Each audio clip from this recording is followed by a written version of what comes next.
Assalamualaikum warahmatullahi wabarakatuh. Saudara, dengan saya lagi Edi Mulyadi dari Forum News Network FNN. Saudara, hari ini kita dapat berita baru, betul-betul baru karena tanggal 22 Juli hari ini. Saya nggak tahu Anda mau menerjemahkannya sebagai berita gembira atau berita apa. Tapi judulnya begini, saudara. Rektor UI Ari Kunchoro mundur dari posisi Wakil Komisaris Utama BRI. Ya, ini setelah kontroversi berminggu-minggu ya. Rektor UI Ari Kunchoro mundur dari posisi Wakil Komisaris Utama BRI. Nanti dulu. Anda mau berpendapat berita bagus, kabar bagus, atau kabar apa yang lain? Saya bacain dulu ya. Kontroversi rangkap jabatan Rektor UI Ari Kunchoro menemui ujungnya. Sang Rektor mengundurkan diri dari posisi Wakil Komisaris Utama. Ini berita dimuat jam 11.36, jadi baru sekitar 2 jam yang lalu ya. BRI mengumumkan pengunduran diri Ari Kunchoro sebagai Komisaris Wakil Komisaris Utama BRI Kamis hari ini ya. Dengan menerima pengunduran diri Ari, BRI menegaskan komitmennya untuk menerapkan praktik tata kelola perusahaan yang baik. Ini menarik ini. Dengan penerima pengunduran diri Ari, BRI menerapkan praktik tata kelola perusahaan yang baik. Jadi selama dia menjabat, BRI good governance nggak? GCG nggak? Good corporate governance nggak? Ayo. Ayo, kok bisa? Ayo. Lama loh, tahun lalu loh, 2020 setahun. Jadi selama ini GCG nggak? Ayo. Ini kalimatnya keren loh. Dengan menerima pengunduran diri Ari, BRI menegaskan komitmennya untuk menerapkan praktik tata kelola perusahaan yang baik. Ini saya bacain ya. Berikut pernyataan resmi BRI selengkapnya. Kementerian BUMN RI telah menerima surat pengunduran diri Ari Kunchoro sebagai Wakil Komisaris Utama atau Komisaris Independen BRI dan menginformasikannya secara resmi kepada perseroan. Sehubungan itu, perseroan menerbitkan keterbukaan informasi pada 22 Juli 2021.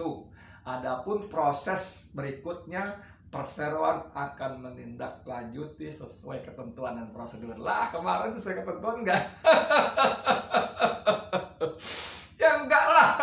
Ya enggak lah, bagaimana sesuai ketentuan? Orang melanggar PP nggak tanggung-tanggung. PP loh, bukan cuma sekedar melanggar instruksi keputusan menteri, apalagi cuma aturan keputusan perseroan. Ini PP, dahsyat bos.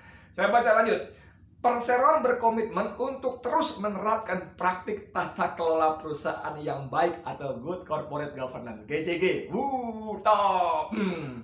Dari seluruh lapisan, baik top level manajemen dalam hal ini Dewan Komisaris dan Dewan Direksi hingga jajaran pekerja di seluruh unit kerja perseroan. Komitmen tersebut dijalankan pada setiap kegiatan usaha perseroan yang merupakan perwujudan dari visi dan misi perseroan, corporate values, dan strategi kebijaksanaan dalam keberlanjutan perseroan. Wah, BRI ini perseroan berkomitmen untuk terus menerapkan GCG di seluruh lapisan. Kalau menerima pengunduran Ari disebut sebagai wujud komitmen BRI perseroan terhadap GCG, jadi ketika Ari belum mundur, gimana? Ayo. Ketika Ari masih merangkap jabatan sebagai Rektor UI, gimana? Ayo, siapa sekarang direkturnya? Direktur BRI siapa? Ayo, sekarang sis. Atau korporat sekretarnya? Kok kekecilan kejauhan kalau korporat sekretar yang jawab. Jadi nggak GCG dong? Kok bisa? Okelah, saya nggak mau ngomong itu. Saya nggak mau ngomongin BRI. Saya mau ngomongin ini aja. Nah, ini berita ini kemudian dikomentari oleh Don Adam ya, dalam don@donadam68. Kalau akhirnya mundur, kata Don, ngapain pula Jokowi harus mengubah PP untuk statuta UI? Rektor UI mempermainkan komitmen presiden ini mah. Tuh, kata Don Adam. Don Adam ini saya kenal lumayan baik orangnya. ceplas ya. Ada beberapa kali ketemu diskusi dan sebagainya, orang enak. Kalau akhirnya mundur, ngapain pula Jokowi harus mengubah PP untuk statuta UI? Rektor UI mempermainkan komitmen presiden tuh ya. Nah, ini kita lihat komentar-komentarnya bro di bawah ya. Si Diki Chandranegara. Ini Diki Chandranegara ini siapa? Nah, apakah mantan artis itu? Oh iya, mantan artis itu. Oh, si Diki tuh. Diki Chandra yang kemarin sempat jadi wakil Bupati Garut ya. Hehe. Ini deh komentar begini nih si Diki nih. Tetap nggak bisa lolos dari pelanggaran yang dilakukan sebelumnya, ya ini rangkap jabatan. Nah, kata Diki. Lalu kata Cak Nawa. Cak Nawa ini keren juga nih. Dia bilang begini. Beliau ini orang hebat. Maksudnya Ari Kunchoro. Beliau ini orang hebat, bisa buat presiden ubah PP statuta UI kemudian mundur. Iya.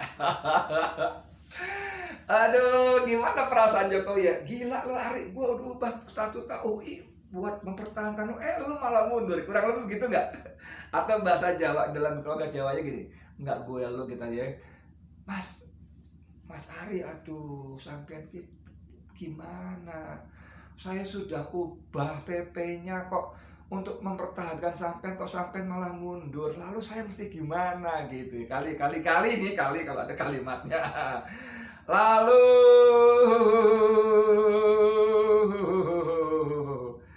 ini si Cahdeso nih, kalian sedang menerapkan ini, ada gambar ya. Kalian ada di jalur yang benar, tapi karena mereka punya kekuatan yang jauh lebih besar, strategi menepi dan diam sejenak untuk saat ini adalah langkah yang sangat realistis.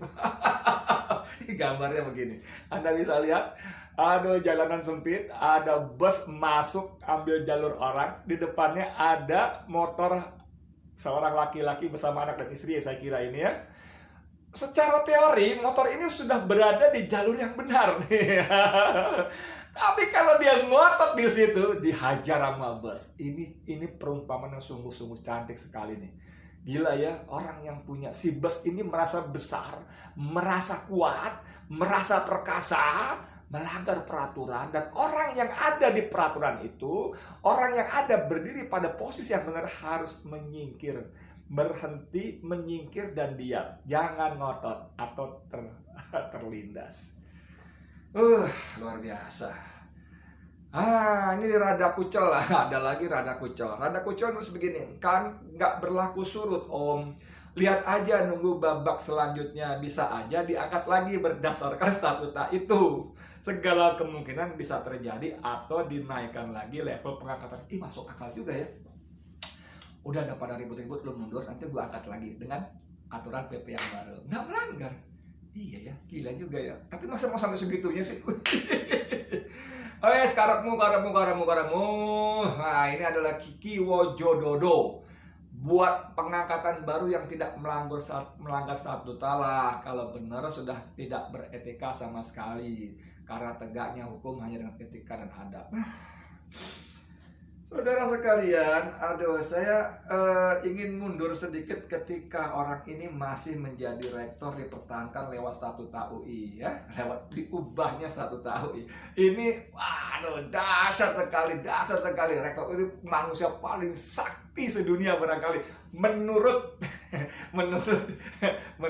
cuitan para netizen. Ini ada coba nih si Hadi Saputra nulis, token listrik di rumah rektor UI bunyi, di RUT PLN langsung diganti. Itu dasarnya rektor UI, sampai gara-gara dia telat beli pulsa token listrik dan bunyi titit. Bukan rektor UI-nya beli token untuk supaya tidak bunyi, tapi di RUT PLN-nya diganti. Lo kenapa lo sampai rumah rektor UI bunyi? Dan emang anak-anak netizen ini gila ini. Lalu lagi rektor UI berpuasa, semua azan direvisi jadi azan maghrib. Salat zuhur jadi azan maghrib, asar jadi azan maghrib. Gila, netizen ini gila, memang gila. Hati-hati bos, hati-hati di dunia media sosial ini gila banget. Rektor UI mau nendang penalti, kipernya disuruh pergi. Saking dibelainnya ya. Ini si Bill Fan nulis, rektor UI buru-buru ke kampus Di setiap perempatan terpaksa menerobos lampu merah. Besoknya semua lampu lalu lintas dicat hijau. Mau nyala apa juga, pokoknya rektor UI bisa lewat. Dasar. Lalu ada si Hilman Fahrudin nulis rektor UI bangun terlambat, jamnya dimundurin supaya nggak telat. Ini top banget ya. Ini ada lagi, rektor UI kalau parkir sembarangan, rambunya yang dipindahin. Dia ada rambu dilarang parkir P, disilang seret gitu ya. Lalu rektor UI parkir, ciut. Bukan disuruh pergi pak, maaf pak, dilarang parkir, nggak boleh. Tapi rambunya dicopot, pindahin supaya ini nggak melanggar peraturan. Ya iyalah ya, rektor UI melanggar rangkap jabatan. Bukannya dia dicopot, peraturannya diganti. Aduh, persis sama ini. Ya Allah, nih, ada lagi nih, dari Jalan Pedang. Dishub datang bawa mobil derek, bukan buat narik mobilnya rektor, tapi narik tiang rambu. Rambunya ditarik, bukan mobil si UI yang tadi. Lalu ada lagi nih Ahmad Nurhuda, kalau ikut Masterchef yang dimalahin malah Chef Juna. Saya nggak gitu paham nih. Lalu ada Sarjoko Subeja, rektor UI kalau lagi pengen nonton Ikatan Cinta, semua stasiun langsung tayangin saat itu juga. Wih. Ini rektor UI ke Alfamart, nih seru ya, sorry ya nyebut merek ya. Rektor UI ke Alfamart nih kata Agus Setiawan, tukang parkirnya yang bayar 2.000 ke rektor. Aduh. Lalu Nepil Laksmus nih, mengapa KRL suka berhenti lama di Pondok Cina? Itu sedang nunggu rektor UI lewat. Rektor UI masih sarapan. Gila nggak? Sampai segitunya loh ngeledekinnya.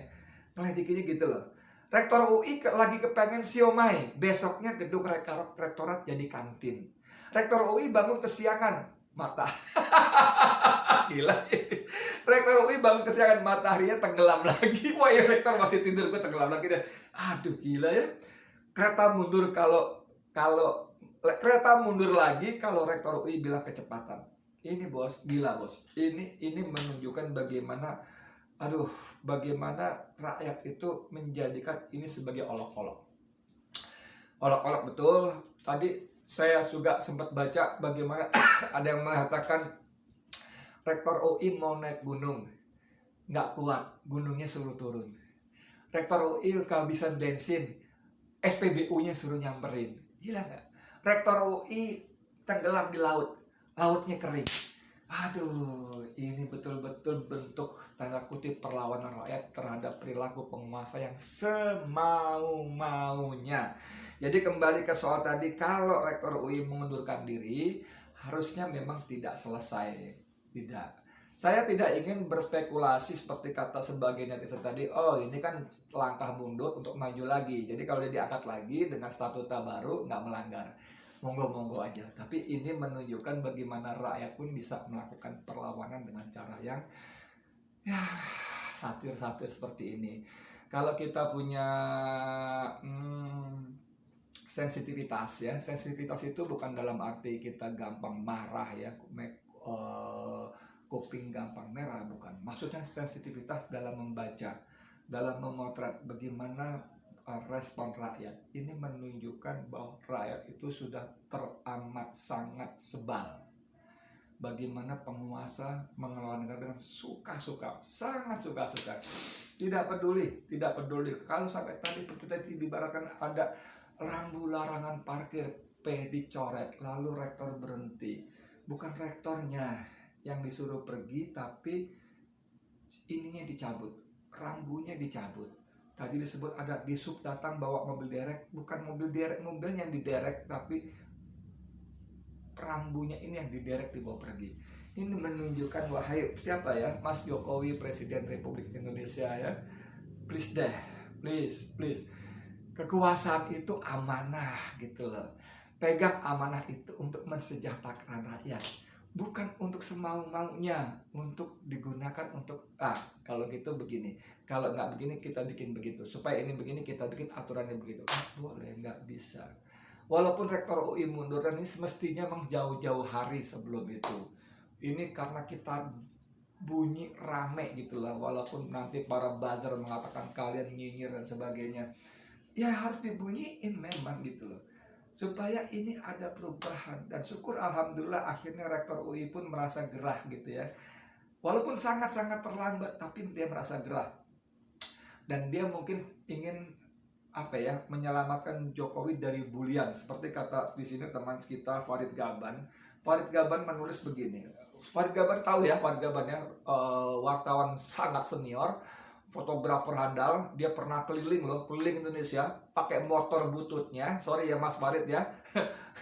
Dia keliling Indonesia pakai motor butut, membawa alat selam, membawa kamera dalam air ya. Dia memotret pemandangan di bawah air itu, batu terumbu karang indah-indah itu, dikeliling loh.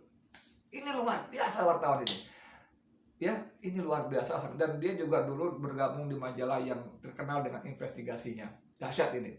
Farid Gaban menulis begini, yang ngebully Rektor UI pada sadar nggak sih kalau yang ngubah peraturan soal rangkap jabatan itu adalah Pak Jokowi, dalam kurung lewat peraturan pemerintah nomor 75 tahun 2021 yang beliau tekan 2 Juli lalu. Pak Rektor bukan siapa-siapa kalau tak direstui Presiden. Artinya Farid Gaban ingin mengembalikan pemahaman kita bahwa Rektor UI itu tanda kutip tidak salah. Yang salah, sorry banget menurut Farid Gaban, dan saya juga setuju, adalah Jokowi. Dia yang mengubah statuta UI itu untuk mempertahankan Rektor UI. Aduh, ya Allah, Allah Akbar. Jauh gitu aja deh ya. Ini pelajaran penting buat penguasa kita. Jangan sok-sokan. Rakyat tidak punya senjata, rakyat tidak ingin makar, rakyat tidak ingin memberontak dalam bahasa kelompok saya bilang penjilat gak enak ya. Ada kelompok yang tertentu yang pokoknya hidup mati pecah gesang derek Pak Jokowi, yang mengatakan rakyat tidak ingin bugot. Bugot itu memberontak. Tidak. Rakyat hanya ingin bersuara, mengkritisi bahwa negara ini milik bersama. Itu penting tuh. Bahkan negara ini milik rakyat. Kalian para pejabat, kalian para penguasa hanya diberi amanat, diberi kepercayaan untuk mengelola, mengatur, mengurus negara untuk kepentingan kita semua. Ini konstitusi, bos. Konstitusi begitu. Konstitusi mengatakan begitu. Untuk kepentingan semua, melindungi segenap tumpah darah Indonesia, dan seterusnya dan sebagainya. Agar sumber daya alam itu dikelola, dikuasai untuk sebesar-besarnya kepentingan rakyat dan seterusnya dan sebagainya. Bukan suka-suka gitu loh ya. Wes, tau gitu-gitu aja ya, para hulu balang, para bala kurawa, para buzzer dan sebagainya itu. Hati-hati, rakyat bisa bersuara. Dan pada tahap tertentu, dengan mengutip Denny Sregar, rakyat lapar bisa membakar, kata Denny Sregar dalam salah satu tweetnya yang kemarin saya muat dalam podcast saya sebelumnya. Saya Edi Mulyadi untuk FNN. Wassalamualaikum warahmatullahi wabarakatuh.